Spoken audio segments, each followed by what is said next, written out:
नमस्कार साथियों, स्वागत है आप सभी का। तो आज के इस वीडियो में हम लोग जानेंगे यूपी लेखपाल के बारे में। आप सभी को बेसब्री से इंतजार था कि लेखपाल के बारे में बताया जाए, उसकी सैलरी क्या होती है, ग्रेड पे क्या होता है, इसकी जॉब प्रोफाइल क्या होती है और अंत में लेखपाल की पदोन्नति कहां तक हो सकती है, कहां तक इसका प्रमोशन हो सकता है और आखिर कितनी सच्चाई है इस बात में कि लेखपालों की मोटी कमाई होती है और आखिर में ब्रह्मा जी ने क्या वरदान दिया था लेखपालों को। तो सारी की सारी चीजें जानेंगे इस वीडियो में और आपको इस वीडियो को देखने के बाद यह भी समझ में आ जाएगा लेखपाल का काम क्या होता है। अगर आप एक लेखपाल की तैयारी कर रहे हैं तो ये वीडियो आपके लिए निश्चित ही महत्वपूर्ण होने वाला है। और अगर आप तैयारी नहीं भी कर रहे हैं तो लेखपाल की क्या जीवन शैली होती है, उसके क्या वर्क होते हैं, सारी की सारी चीजें इस वीडियो को देखने के बाद क्लियर हो जाएंगी। तो बात करते हैं जो लेखपाल होता है, लेखपाल की ग्रेड पे के बारे में अगर बात की जाए तो भाई लेखपाल का जो ग्रेड पे होता है वह होता है 2000 रुपए। कितना ग्रेड पे होता है? 2000 रुपए होता है। अगर आप लेखपाल की तैयारी कर रहे हैं तो जो आपको सैलरी मिलेगी वो मिलेगी 2000 रुपए ग्रेड पे पर। और ये जो समूह सी के तहत यह भर्ती आती है और यह राजस्व विभाग के अधीन है। अब बात करते हैं इसके वेतन के बारे में। तो जो लेखपाल का वेतन है उसको 3 वर्गों में डिवाइड किया गया है, शहरी, ग्रामीण और नगरपालिका या फिर कस्बा क्षेत्र। तो सबसे पहले हम लोग यहाँ पे बात करते हैं ग्रामीण क्षेत्र की, इसके बाद नगरपालिका क्षेत्र की, इसके बाद शहरी क्षेत्र की। बेसिक पे, डीए, एचआरए, साइकिल भत्ता, नगर प्रतिकर भत्ता, एनपीएस और इसके बाद आ जाता है आपका कुल वेतन। तो अगर बात की जाए बेसिक पे की तो बेसिक पे आपका नगरपालिका हो, शहरी हो या फिर ग्रामीण हो, सबके लिए एक ही है, यानी कि 21,700 रुपए। अगर बात करते हैं डीए की, जो डीए होता है लेखपाल का, यह आपका बेसिक पे का 31% होता है, यानी कि बेसिक पे इसका 31% होता है। तो ये हो जाता है आपका 6,727 रुपए। यह भी आपका तीनों के लिए सेम होता है। इसके बाद बात करते हैं एचआरए की। तो जो एचआरए होता है ग्रामीण क्षेत्र में 800 रुपए, नगर पालिका क्षेत्र में 1600 रुपए और शहरी क्षेत्र में यह हो जाता है बढ़ के 2400 रुपए। अब इसके बाद में बात करते हैं साइकिल भत्ता की। तो भाई पहली चीज, लेखपाल और लेखपाल के एक साथ एक शब्द लग गया साइकिल भत्ता, तो ये बहुत बुरा लग रहा है। अब देखो भाई, अगर आपके गांव का कोई लेखपाल है और अगर कोई लेखपाल भैया हैं तो वो साइकिल में बैठ के अपने गांव में जाएंगे तो क्या यार उन्हें अच्छा लगेगा कि लेखपाल हैं और लेखपाल साइकिल में आए? ये थोड़ा सा अच्छा नहीं लगेगा। अगर आप ही हो, अगर मान लो आपके गांव का कोई लेखपाल है साइकिल में आएगा तो आप ही को नहीं अच्छा लगेगा। तो गवर्नमेंट के क्या करना चाहिए यहाँ पर, गवर्नमेंट को यहाँ पर साइकिल भत्ता हटा करके लेखपालों को पेट्रोल भत्ता या फिर कार भत्ता देना चाहिए, क्योंकि लेखपाल और साइकिल दोनों शब्द जमते नहीं है। तो अगर बात की जाए साइकिल भत्ता की तो साइकिल भत्ता होता है तीनों का 100 रुपए ही होता है। बात आ जाती है नगर प्रतिकर भत्ता की। जो नगर प्रतिकर भत्ता है ये ग्रामीण क्षेत्र में नहीं मिलता है, ठीक है। शहरी क्षेत्र में 360 रुपए है और इसके बाद में नगर पालिका की बात की जाए वहां भी आपका 360 रुपए।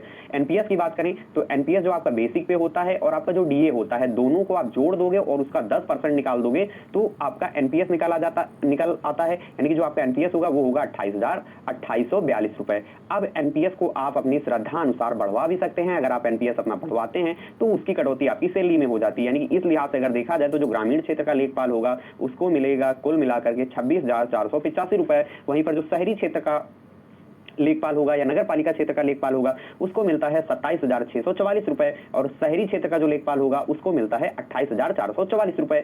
अब देखो यहां तक आई होप आप चीजें समझ गए होंगे। और अगर कोई गवर्नमेंट का या सरकार का कोई भी कर्मचारी देख रहा है तो उससे मैं गुजारिश करना चाहूंगा कि भाई लेखपालों को साइकिल भत्ता हटा करके आप कार भत्ता दीजिए, पेट्रोल भत्ता दीजिए। साइकिल भत्ता और लेखपाल शब्द के साथ इसका कोऑर्डिनेशन थोड़ा सा बैठ नहीं पा रहा है। अब इसके बाद बात करते हैं जो लेखपाल का प्रमोशन होता है, आखिर में लेखपाल किस सीढ़ी तक पहुंच पाता है। तो जो लेखपाल होता है सबसे पहले लेखपाल होता है, फिर इसके बाद लेखपाल आपका प्रमोट होकर के कानून को बन जाता है। इसके बाद में इसका प्रमोशन हो जाता है नायब तहसीलदार पर और इसके बाद में इसका प्रमोशन होता है तहसीलदार पर और अंत में जो इसका प्रमोशन होता है वो होता है एसडीएम के पद पर। लेकिन उत्तर प्रदेश में अगर बात की जाए तो बहुत कम ऐसे लेखपाल हैं जो एसडीएम बन पाते हैं। कारण क्या है? एक तो उत्तर प्रदेश में भर्तियों का हाल आपको पता ही है कैसा क्या है। तो अगर कोई व्यक्ति, कोई स्टूडेंट 18 साल की एज में अगर लेखपाल बनता है तो ही उसके चांसेस हैं कि वो एसडीएम तक पहुंच जाए, क्योंकि लेखपाल से कानूनगो बनने में 4 से 5 साल लग जाते हैं, कानूनगो से तहसीलदार बनने में 4 से 5 साल लग जाते हैं, तहसीलदार से आप नायब तहसीलदार से तहसीलदार बनोगे तो इसमें 4 से 5 साल लग जाते हैं और जब तहसीलदार से आप एसडीएम तक पहुंचोगे तब आपके गाल पोपले हो जाएंगे, आपके दांत गिर जाएंगे, यानी कि आप बूढ़े हो जाओगे तो आप प्रमोशन लेना ही नहीं चाहोगे। तो उत्तर प्रदेश में ये भर्तियों के कारण है, जो उत्तर प्रदेश में एक पद्धति चली आ रही है कि भर्ती नहीं निकालना और निकालना तो बड़ा लेट निकालना। अमूमन यही देखा गया है कि 25 से 30 साल में लड़के सेलेक्ट हो पाते हैं लेखपाल जैसे पदों में, है ना। अब इसके बाद में बात करते हैं जो ये लेखपाल नाम का प्राणी होता है, आखिर में भाई ये क्या करता है, जो उत्तर प्रदेश में इसका बड़ा क्रेज है लेखपाल, है ना। तो जो लेखपाल होता है, लेखपाल आपका ऊसर बंजर जमीन की देखरेख करता है। इसके बाद में चारागाह, ग्राम समाज और साथ ही साथ देखता है कि किसी ने किसी की जमीन को कब्जिया तो नहीं लिया है, किसी ने किसी की जमीन को दबा तो नहीं लिया है। तो यह सब भी आपका लेखपाल भैया ही देखते हैं। और साथ ही साथ लेखपाल जो हैं आपके आपदा संबंधी कार्य भी करते हैं। जैसे मान लो सूखा पड़ जाता है, बाढ़ आ जाती है या किसी की खेत में आग लग जाती है, तो जो बीमा का पैसा होता है वो लेखपाल के माध्यम से ही मिलता है। अभी आपने हाल फिलहाल में देखा होगा, जब आपका कोविड था तो लेखपालों ने बहुत ही सराहनीय कार्य किया। जिस समय सब कोई अपने घरों में था तो उस समय लेखपाल फील्ड पर थे, बराबर वर्क कर रहे थे। तो ये सारे के सारे कार्य होते हैं। साथ ही साथ खसरा खतौनी आय जाति निवास का जो भी कार्य होता है वह आपका लेखपाल करता है। लोक कल्याण की जो योजनाएं होती हैं, जैसे आपका शादी अनुदान हो गया, विधवा पेंशन हो गया, वृद्धावस्था पेंशन हो गया, सरकार के द्वारा कोई नई योजना जनता के लिए चलाई गई है तो उस योजना को जनता तक पहुंचाने का कार्य भी, इसका दायित्व भी आपके लेखपाल का होता है। और लेखपाल के लिए सबसे ज्यादा जो टास्क होता है, जनता और सरकार के बीच समन्वय बनाए रखने का कार्य भी आपके लेखपाल का ही होता है।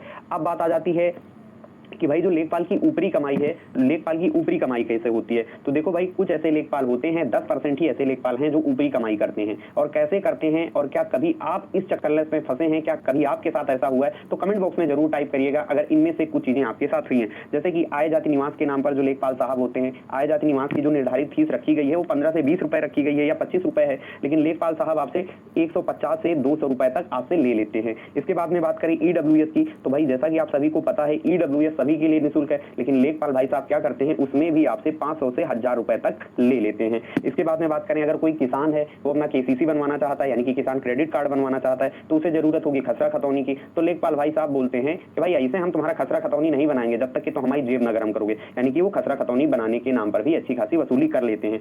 और अगर बात की जाए, अगर दो लोगों के बीच में जमीन का विवाद है ना, दो लोगों के बीच में जमीन का विवाद है, तो उस स्थिति में जो लेखपाल की कमाई होती है ये बहुत अच्छी हो जाती है। यानी कि लेखपाल एक मोटी कमाई कर लेते हैं जब दो लोगों के बीच में जमीनी विवाद होता है।